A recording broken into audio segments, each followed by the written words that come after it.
Hello. Welcome to Season 10 of The Horrific Podcast. We're two friends who live in different places but share a love for scary movies.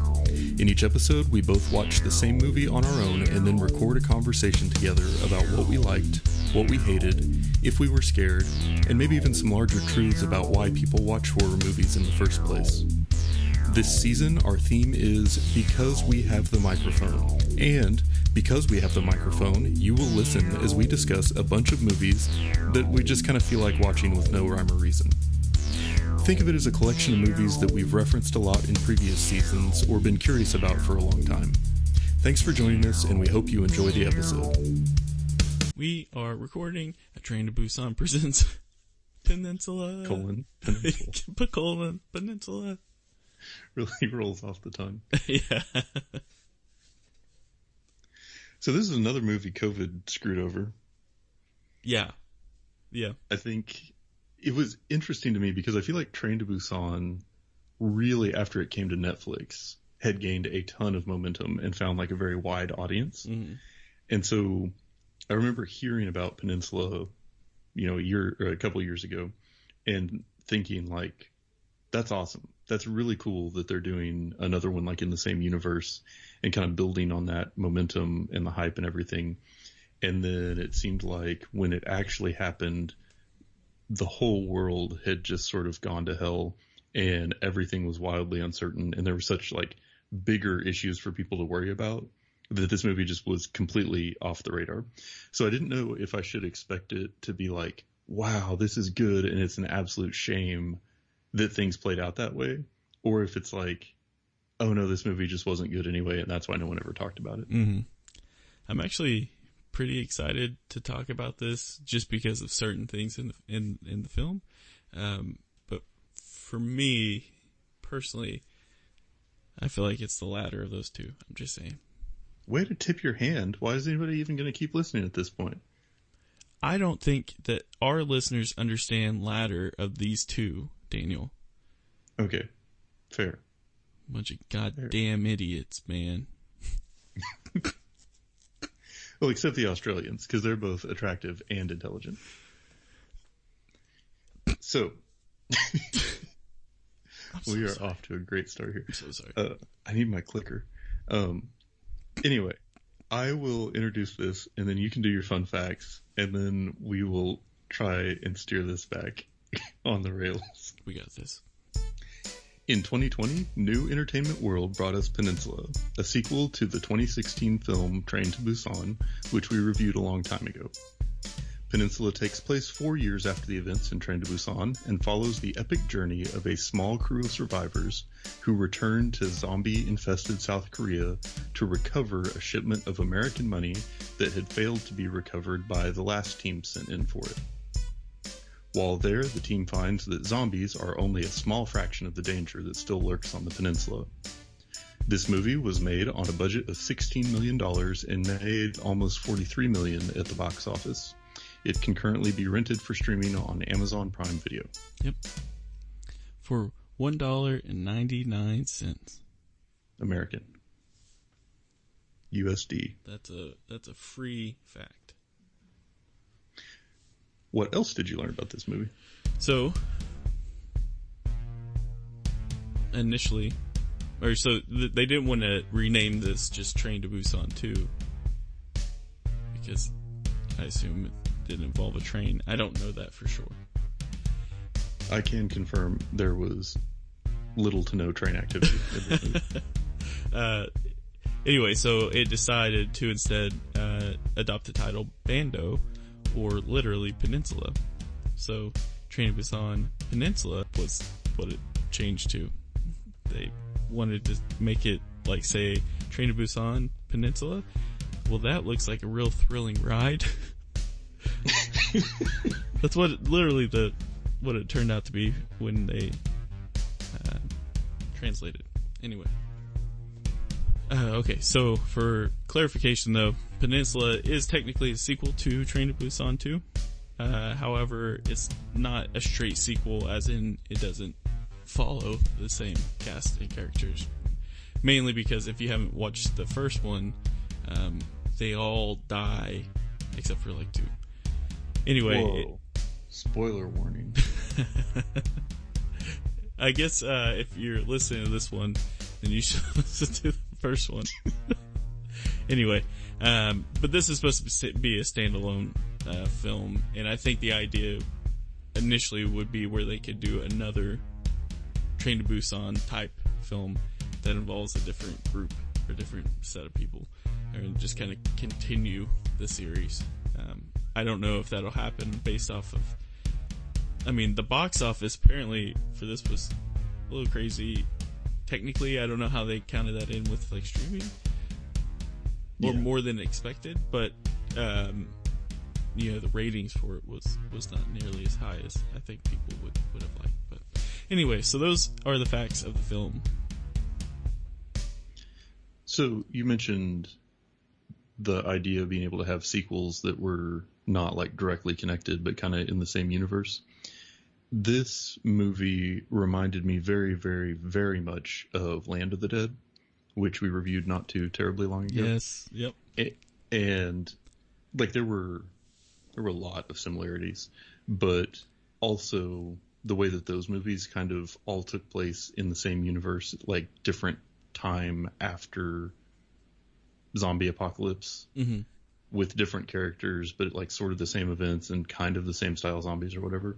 So it was interesting to me in that I feel like this was very much inspired by that, because I didn't know going into it if it was going to be like just picking up where the previous story left off, or right, yeah. A prequel or what exactly.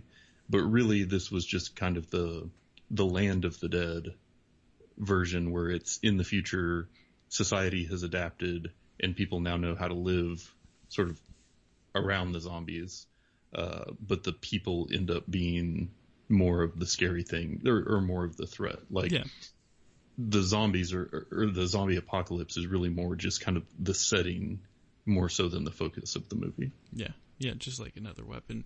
I kind of wondered with it, like just initially watching it, if we're going to start seeing things in this more often, as in like, so there's a couple scenes where, they have English speaking, where they just strictly speak English. And that might be, a Korean speaking English, or like them portraying an American.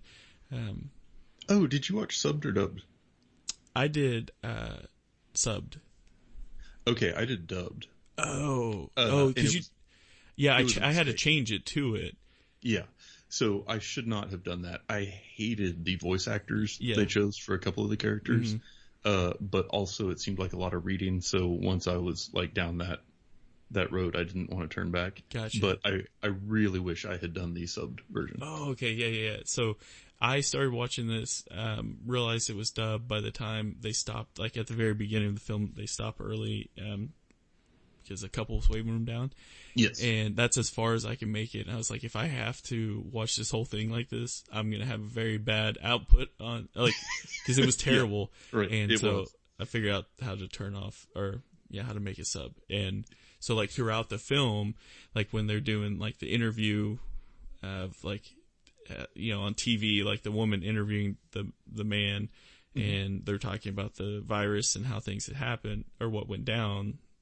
Like that was dubbed technically, but it was dubbed in Korean or whatever. But it was. Well, that's English. interesting. Because I wondered too, watching those specifically, like those news segments, how like eerie that would have been to watch in like, early summer 2020. Right. You know what I mean? Like it was almost creepy, as they were talking about like a virus escaping from a lab and spreading like wildfire, and rumors about some places being safe, but they're not, and it's just like that was like uncomfortably close to reality at the time. Yeah. So, it was weird. It was a little bit of a, I don't know, deja vu moment or something. Well, that was the thing too. Like watching this, it was crazy for me, because like this is, in my opinion, one of the most recent like zombie films that came out while we're in our pandemic, Yeah. And it was just like, oh man, I bet like these are going to change, like zombies specifically, because of like having quarantine and do all that stuff. So it made me think, like, I was really interested to know what zombie movies are coming out in the future. You know, I think it's going to inspire some pretty good, or make them maybe a little bit more terrifying, because you kind of lived through like a pandemic, you know. Yeah, I'm curious to see like pandemic, quarantine, etc. inspired horror in the near future. That could be interesting. Yeah, it will. But yeah, I was mentioning before, it really felt like the zombies were kind of the background to most of this. 100%. Like there were a couple of kind of gnarly scenes, like the one on the boat where there's the infected guy, and then the camera goes up to where everyone else is, and then the army brother is going back down to investigate, and there's just like blood and corpses everywhere. It's like, well, that escalated quickly. Yeah. But that was a cool setup, and I really enjoyed, you know, sort of the creepiness of it, and that idea of like being in a confined space with like the super violent zombie and it's spreading and everything. Like that was cool. And then there was the scene when they first get back to the peninsula where the main guy is looking through that scope on his gun with the night vision, and then he sees the big glass window and all the zombies are just like smashed together inside. Like that was cool. And that was like super creepy. But then beyond that, a lot of it, well, one, the CG was coarse, heavy, rough in a lot of parts of the movie. And that was like a little bit distracting to me. But beyond that, it felt like a lot of it was like advancing the story and more kind of like an action movie or a drama than it was embracing horror, which is really weird to say about a zombie movie. Yeah, no, I agree. I agree with that for sure, because it was, you know, like a huge chunk of, you know, time in this film was them driving, which was like, first off, like, yeah, they were having to deal with some zombies, you know, if they were running over too many or something, but like not that much, you know, like it didn't involve zombies that much. And then, you know, on top of that, that's when I felt like the most CGI was being used. Yes. Because it was, you know, it was happening at night, and they were, you know, going around these corners, and like, you know, it come up and you could tell it was like, it was obvious CGI that she was drifting an SUV around a corner, you know, and hitting a couple zombies in the motion. It was like, I feel like the best thing they could have done in those situations is maybe like, instead of like going just up and doing the CGI, making like it more of a cartoon effect, like anime style, you know, so like it cuts to her driving, you know, anime around, and I don't know, it's just like, I also feel like with modern technology, it has to be closer where we can add like some sort of, you know, cartoon style effect into these films, so it saves us from either having bad CGI or just. So you're saying if they weren't trying to go for reality, which they couldn't pull off, and they did it in like a more like stylized kind of like almost surreal type, like basically they couldn't hit reality with their technology level, so they should have done something more artistic instead of just failing to look realistic. Right. Yeah. Yeah, that's an interesting idea. I hadn't ever really considered that. But yeah, no, I like, doing something different than what they did. I definitely am on board. It was brutal. Yeah. It was for sure brutal, because it's like, for me, and I was trying to think, like, why is it? Like, why do I get frustrated by this? And it was like, well, because if they're going to do it, like, if it's going to look cartoony, you might as well make it, like, legit cartoony. You can get away with things.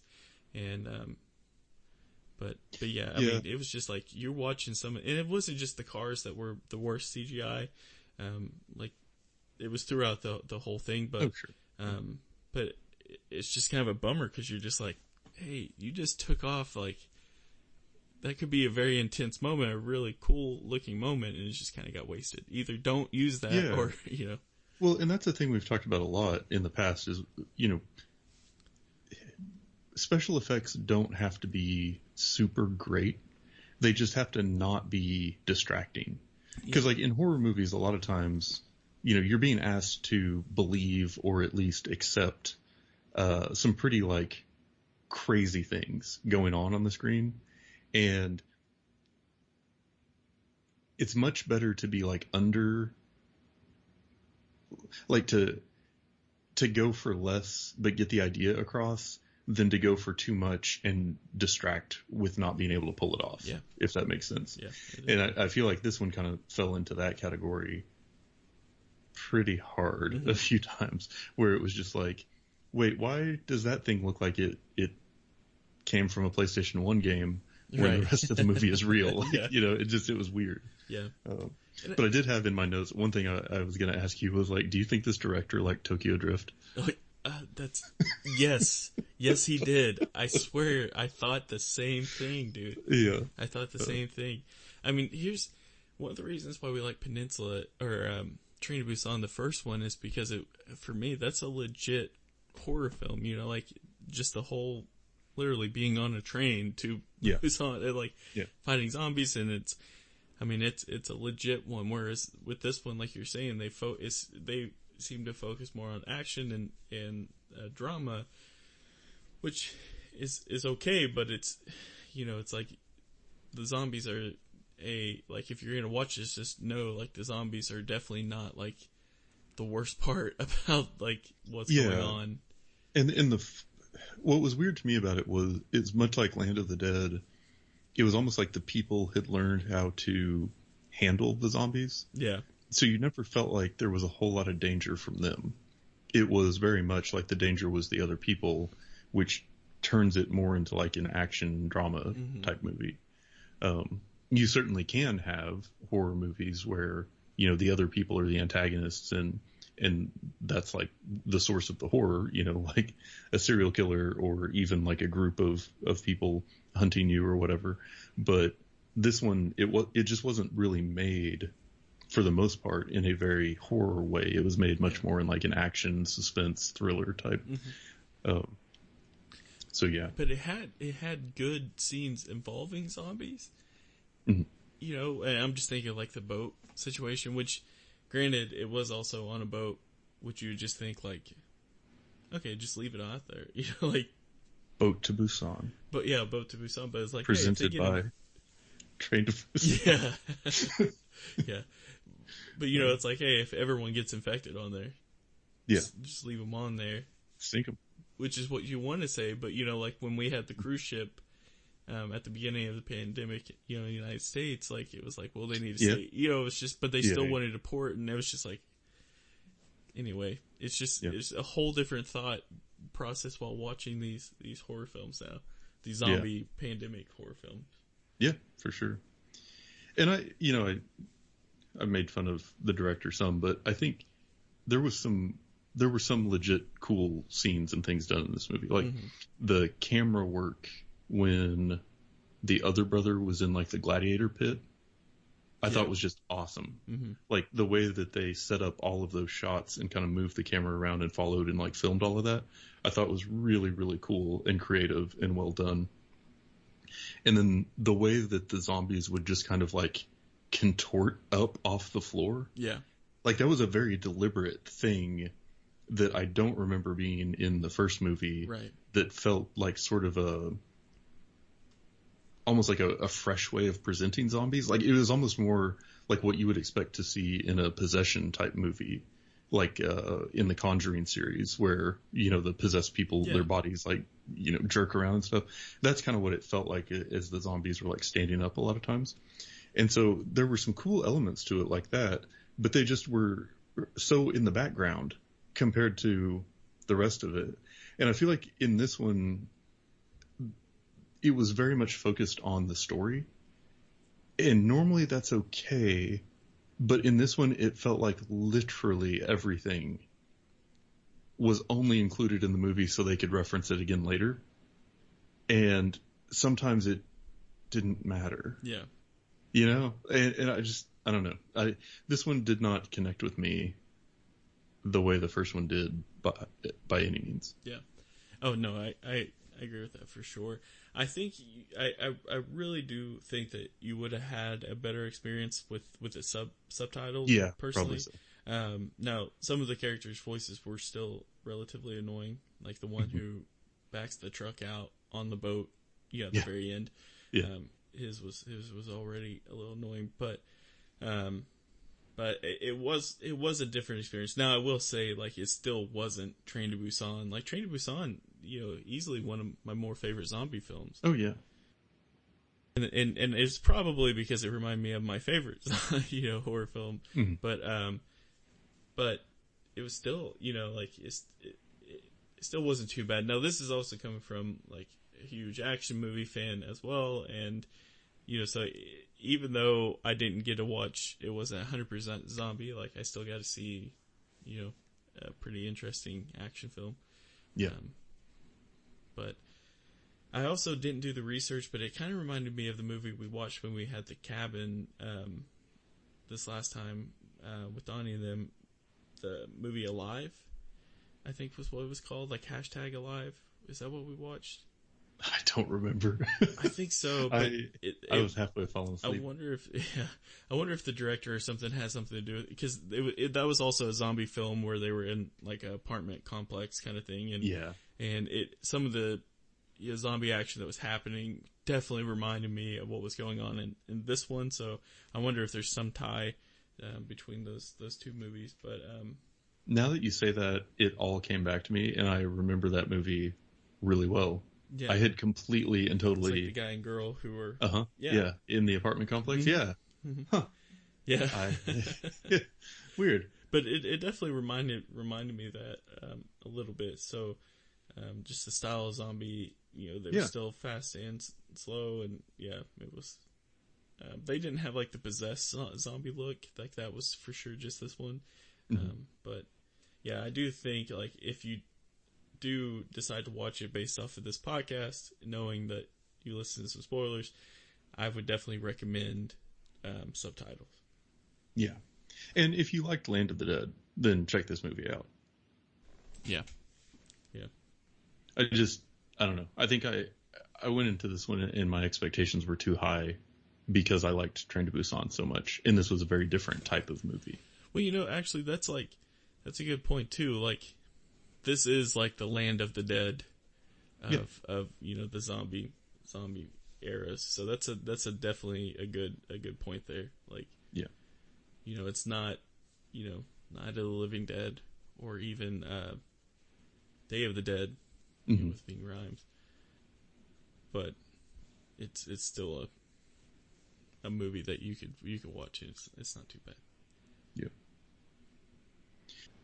Well, here's one more thing I want to talk about. It may also be frustrating because, like, obviously spoilers, we say that, but like, they all like survive, or well, like the 4 survive. So the guy, the mom, and 2 girls, and it's like, yet again, can't have that happy of an ending, Yeah. So that could be one of the reasons. Now, I will say, tying into that, I felt like this film did waste a lot of time. Like, it was a 2-hour film, and it didn't have to be. Oh, 1,000%. There was, car chase scenes that could have been cut way down that didn't, add anything to it. There were times where it made you think for 10 minutes that the mom is going to just kill herself and not worry about what's going on. Yeah. It was just, like, it did waste a lot of time, which does get a little frustrating when you're kind of watching this, trying to watch like it the night before you're supposed to record an episode about it. Well, yeah, but also frustrating, like, to watch it knowing, like, as a podcaster, that you got to take notes, and it's like, okay, this is just wasting my time at this point. Yeah. Well, yeah, when you're not like super engaged. I mean, I felt like this movie had a lot of filler in it, and I guess I didn't really expand on that earlier, but the idea of it being very story focused and like literally everything that happens gets referenced again later. Yeah. That's like 2 easy things to cut out. Yeah. Like the little girl's remote control cars. Mm-hmm. Could have just taken that out of the movie. Right. Would have been fine. Yeah. Like there were a few things like that that could have just been a lot easier, I think. And that was that was my reference in the last podcast we did, which was Sinister. Sinister, yeah, that's right. It's because I felt like this one was way more predictable. Like this was the most predictable movie I think. Oh yeah. One of the most I've seen in a while. So like as soon as you see the grandpa. Oh yeah. I mean, it was just like you knew the grandpa was talking to Jane. You knew that was Jane that saved him. Like just all this stuff that was happening because it's like a helicopter wouldn't have just come out of Right, so. right. And then, like you were saying with the cars, like once they do it the one time, okay, yeah, that's obviously coming back up, and even the only I think one I didn't see coming was seeing that the mom and those girls were the people at the beginning of the film. I did 100%. Oh, you saw that? See, I didn't see that one coming. When that happened, I was like, oh, damn, okay, that's gonna make for like an awkward like I feel awkward in this, but I just felt like this was way too predictable. Well, just because that first scene was so like emphasized, and then it's like, why would they even include this? Because then they go get on the boat, and I was like, well, why did that matter? And I'm like, they're talking about going back, and I'm just like, okay, yeah, they're definitely going to cross paths again. That was why that first scene was there. But, yeah, that's a good call. But anyway, not my favorite movie that we've done recently, not the worst movie that we've done recently, but just, it wasn't, for me, it was nowhere near on par with Train to Busan. Yeah. Yeah. If I'm going to watch Train to Busan film, it's going to be the first one. Yeah. And that's it for today's episode. If you've listened this far, then thank you, and we hope you've enjoyed it. We're always looking for new ideas, so if you have any questions, comments, or movie suggestions, please send us an email at thehorrificpod@gmail.com, or feel free to comment on or message our Facebook page. Just search for The Horrific Podcast. Thanks for listening.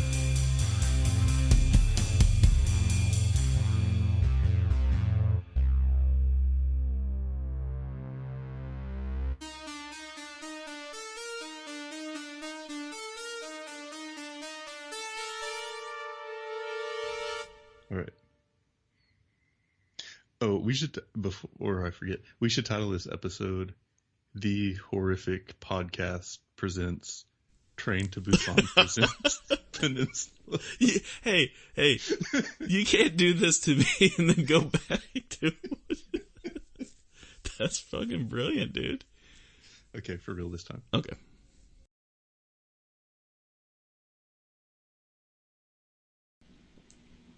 I wonder what they'll call the next one. Like, what if they made another one that took place in the same, like, general area? Because then it would be like, Train to Busan presents, Peninsula presents, Boat Back to Hong Kong. Yeah. Yeah.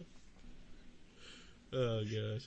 And then our episode can be The Horrific Podcast presents, Train to Busan presents, Peninsula presents, Boat Back to Hong Kong. I kind of want to see a Blumhouse film. I kind of